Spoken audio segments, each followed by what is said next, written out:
Itu. Saya beri sekian contoh. Kalau agama itu tidak selalu mengikuti logika kita. Saya beri contoh sosial saja. Yang mungkin ada ini mic-nya kok terlambat. Ada yang lebih bagus. Ini adalah setelannya. Coba bawa dengan.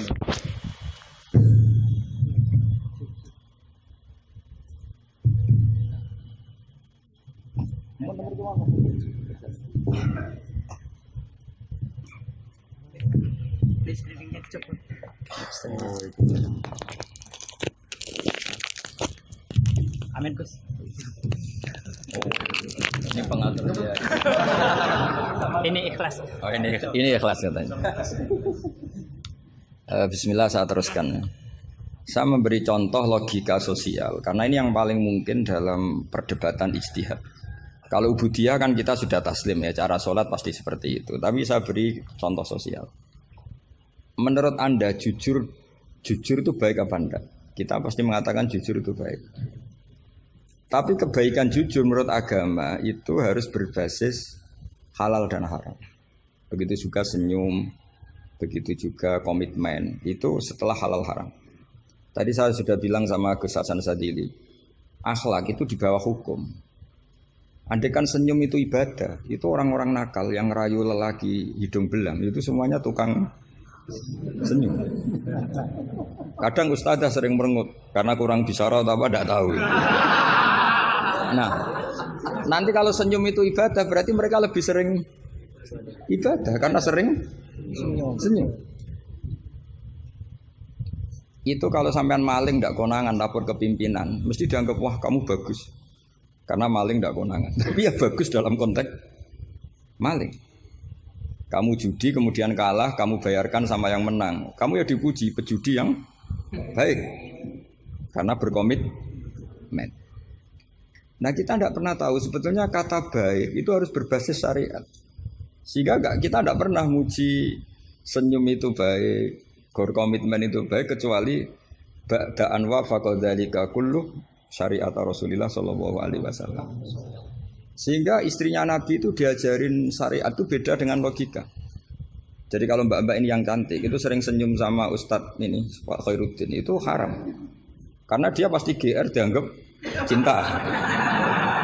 Nah, itu kesunatannya merengut. Itu secara agama kesunatannya itu merengut.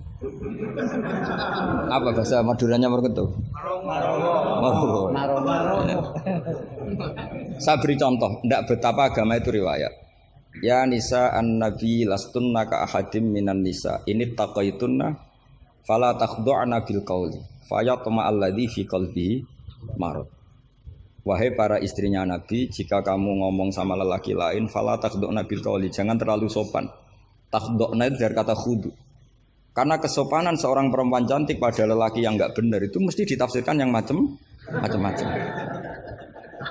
Jadi kalau mbak-mbak cantik bilang, monggo Pak Ustadz Khairuddin mampir ke saya. Wah pikirannya, meskipun Ustadz itu mesti pikirannya kemana-mana. Padahal tujuannya mbak-mbak itu mau tanya bab istikhadah. Tapi ini mesti nggak Khairuddin lagi pasti. Sudah agak-agak Saruddin. Sudah otomatis.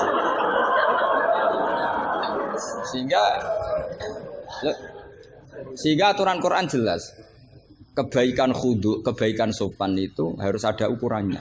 Karena takutnya faya toma alladzi fi qalbihi marad. Orang yang hatinya sakit melihat senyumnya perempuan yang niatnya sopan sekalipun ditafsirnya yang macam-macam.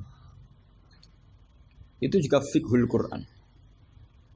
Makanya basis kita adalah mengenali fikih itu halal haram dulu secara riwayat. Seorang lagi secara riwayat, jangan secara akal. Kalau selalu pakai akal, mungkin kita naif. Misalnya begini, ayam yang menurut misalnya pakar kesehatan dianggap terindikasi flu burung. Sementara bekecot yang menurut mazhab Syafi'i haram, kemudian malah ditetapkan sebagai makanan bergizi. Andai kan kamu jadi mufti yang mengikuti ilmu ahli gizi atau kedokteran misalnya. Kamu mengatakan apa coba? Terus kamu sok ahli usul fikih karena Mahatali baru. Masih seneng-senengnya dalil al-hukmu yaduru ma ilatihi wujudan makanya masih amatiran masih. Wah ini bekecot ini illatul hukmi sudah naf'u ya, memberi manfaat. Yang sementara ayam itu doror karena apa? Mengandung apa? Flu burung. Wah berarti yang bekecot halal, yang ayam haram. Kalau kamu bilang gitu kan taqabbalallahu minna minkum. Bisa dicoret dari daftar dai. Kalau saya seperti yang dikatakan MC, saya tidak pernah takut suatu saat tercoret apa tidak pernah takut. Karena kita sudah biasa belajar ilmunya wali. Artinya belajar ilmunya wali nomor satu cari ridhonya Allah. Saya tidak pernah ingin terkenal. Dan kalau saya terkenal kok termasuk dosa yang menterkenalkan karena saya tidak pernah. Jadi fahisabuhum ya alaihim bukan alayya. Kalau Allah mau menghisab ya yang kurang penggawean itu. Ya kalau yang saya ngajikan itu baik, yang dapat pahala yang terkenalkan itu. Karena mereka sudah tidak bisa dapat pahala lewat alimnya, ya sudah nge-share saja.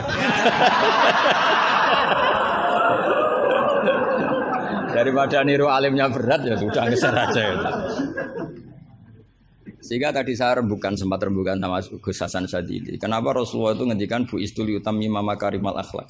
Makarimul akhlak itu mutammimah, penyempurna. Tapi setelah basis halal haram. Tanpa itu nggak bisa ada makarimul akhlak. Apa artinya senyum sebagai makarimul akhlak dilakukan fasikoh yang menggoda lelaki.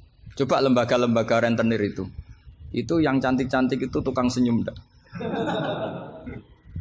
Tapi yang mulang di masjid ngobrai santri jamaah merengut. Berarti hadal ustad merengut. Padahal kata Nabi konsen senyum. Ini lembaga rentenir senyum. Terus pahalanya banyak mana? Maka ukurannya adalah halal haram itu dikawal dulu. Baru setelah sesuatu itu halal, baru senyum itu sunnah. Ya, tapi kalau halalnya saja tidak kena, misalnya perempuan penggoda, perempuan nakal, terus senyum, ya tetap tidak ibadah, kan basisnya dari haram. Gak senyumnya MC ini, kan basisnya sudah ngatur dia itu haram. Itu haram. Jadi harus istighfar itu. Karena basisnya ngatur dia. Coba kiai kok diatur, jangan harus ngisi jam sekian Gus. Ngatur orang tua dia itu nggak boleh. Nggak ada dalam akhlak apa taklim mutalim kiai boleh apa? Diatur nggak ada. Makanya ini sebagai percontohan. Saya tahu anak-anak di sini ingin ngatur saya habis Isya. Tapi supaya kamu dosanya tidak kebanyakan. Karena ngatur kiai. Nah, saya minta ngaji sekarang. Ternyata sampean nurut. Semoga ini kafarah.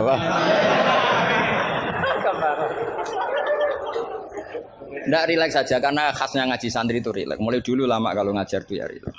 Saya masih ingat jawabannya Mbah Mun. Aku itu sering dikritik orang. Kata Mbah Mun, saya sering dikritik orang kalau ngaji itu guyon. Kamu tahu kan Syekhina Kiai Mbah Mun kalau ngaji kan sering guyon. Banyak kiai khusyuk yang kritik saya. Kiai kok kalau ngaji guyon. Kata Mbah Mun gini, yang nggak bisa guyon itu karena ilmunya pas-pasan. Jadi melihat kitab itu sudah meruntus itu, sudah grogi. Jadi nggak ada waktu untuk guyon. Jadi roh kitab, apalagi dilihat orang banyak, ilmunya kan pas-pasan. Itu pasti nervous dulu itu. Jadi justru kiai guyon itu bukti alim karena masalahnya selesai. Lo coba kalau kamu udah alim ngaji, mbok ahli guyon kayak apa bisa guyon ndak?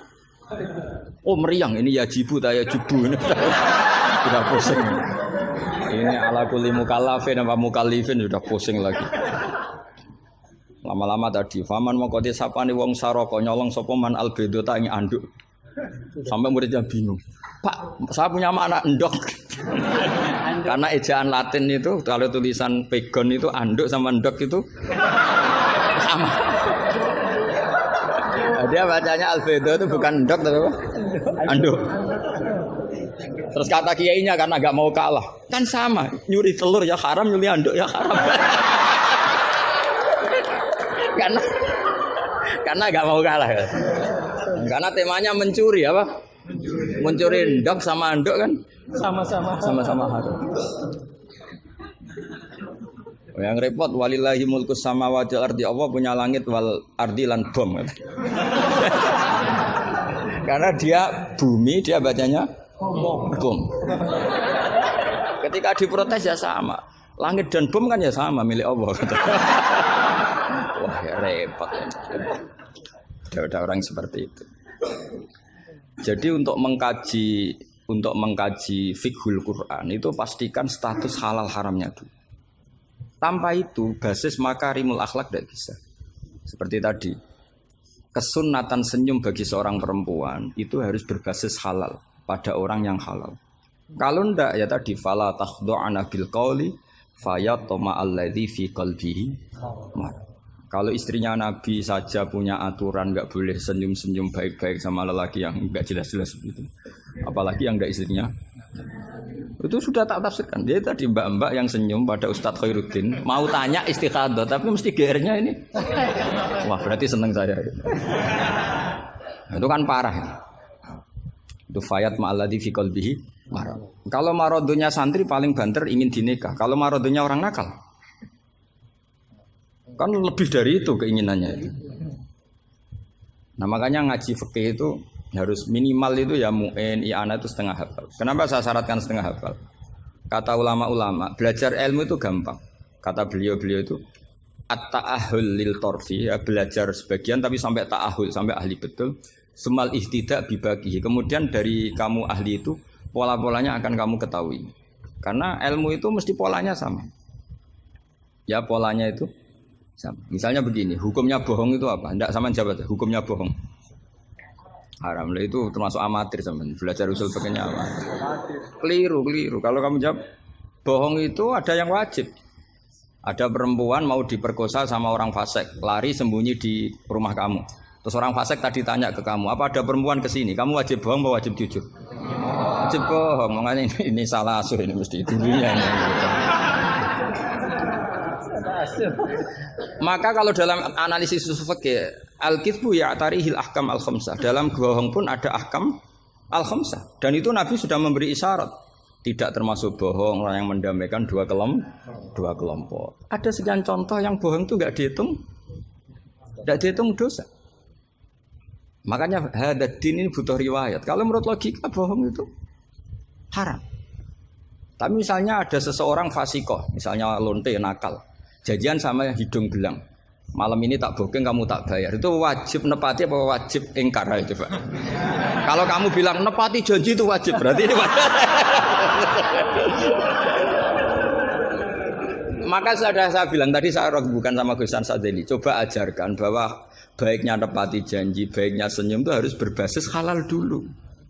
Kalau senyum yang melakukan perayu fasiko, ya jadinya haram. Nepati janji yang melakukan fasiko ya jadinya haram karena janjian untuk melakukan perzinahan misalnya. Nah ini kamu harusnya fikihnya Mahatali harus seperti itu. Jangan nurut Pak Khairuddin ini amatir. Masalah. Masa kenal saya baru ini sudah ngatur. Ini harus sepakat yang ngatur kiai itu dosa. Wong guru saya aja jarang ngatur saya kok orang lain ngatur.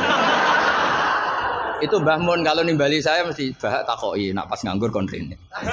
Ini ndak ngundang tanggalnya, jamnya diatur. Semoga Allah mengampuni.